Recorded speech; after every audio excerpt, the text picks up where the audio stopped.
আসসালামু আলাইকুম। আপনারা দেখছেন কৃষিকাজ বাংলাদেশ। আজকে রাতে প্রচণ্ড বৃষ্টি হয়েছে। বৃষ্টি হওয়ার কারণে কৃষকের অনেক উপকৃত হয়েছে। কিছুদিন যাবৎ আপনার পুকুর রোদের কারণে জমিগুলো ফেটে গেছিল। বৃষ্টি হওয়ার কারণে সেটা ঠিক হয়ে গেছে। কিন্তু দেখতে পারতেছেন প্রচণ্ড বাতাস। বাতাসের কারণে যেসব গাছে এখনো কলার ছড়ি আছে সেই গাছগুলো রিক্সের মধ্যে আছে যে এই বাতাসে আপনার ছড়িওয়ালা গাছগুলো পড়ে যায় কিনা সেটা নিয়ে একটু চিন্তার মধ্যে আছি। সেজন্য যে সব গাছে ছড়ি আছে সেই সব গাছের পাতাগুলো কেটে দেওয়ার উদ্যোগ নিয়েছি। এখন আমি গাছের পাতাগুলো কেটে দিব, যেসব গাছের ছড়ি আছে।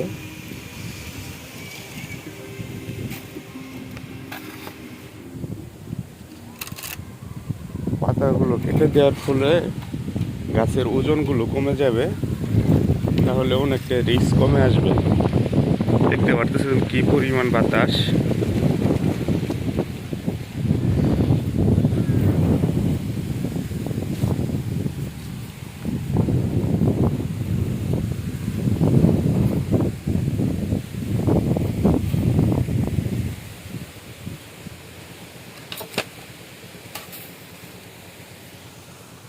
প্রতিনিয়ত আপনাদের মাঝে কলা বাগানের ভিডিওগুলো আমি দেওয়ার চেষ্টা করতেছি। আর যারা কলা বাগান করার ইচ্ছুক আমাদের সাথে যোগাযোগ করতে পারেন। আমরা কলার চারা বিক্রি করে থাকি।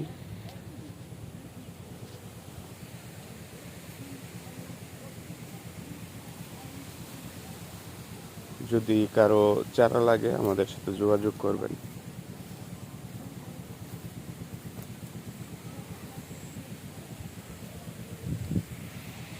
দেখতে পারতেছেন অনেক বাতাস। এখন রাতে অনেকগুলো গাছের পাতাও ভেঙে গেছে। আমি যদি আপনাদেরকে দেখাই,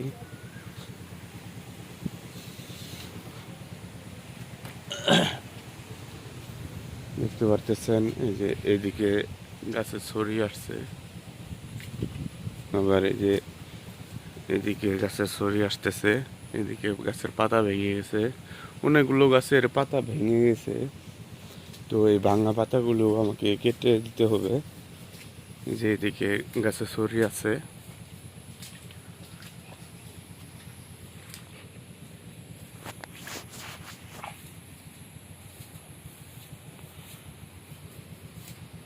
মোটামুটি অনেকগুলো গাছে ছড়ি আছে। এখন এই গাছগুলোকে আমাকে করতে হবে, কেটে দিতে হবে। যে এই গাছটিতে ছড়ি আছে, তো এই গাছের ছড়ি যতটুকু আসার, যে ছড়ি যতটুকু আসার এসে গেছে, এখন আমি এটার থুরটাকে কেটে দিব।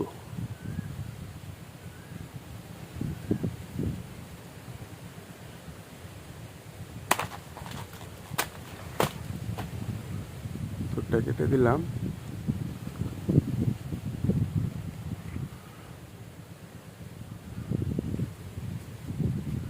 দেখতে পারতেছেন গাছে ছড়ি আসছে এবং কি এই পাতা ভেঙে গেছে। এই পাতাটাকে কেটে দিতে হবে।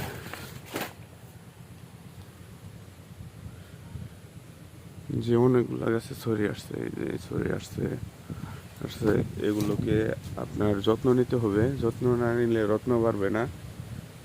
তো আপনাকে ভাঙা পাতাগুলো কাটতে হবে। কিছু পাতা আছে আপনার সেগুলোকে কেটে কমিয়ে দিতে হবে। অতিরিক্ত পাতা রাখাটা এখন ঠিক হবে না ঝড় বৃষ্টির দিন। তো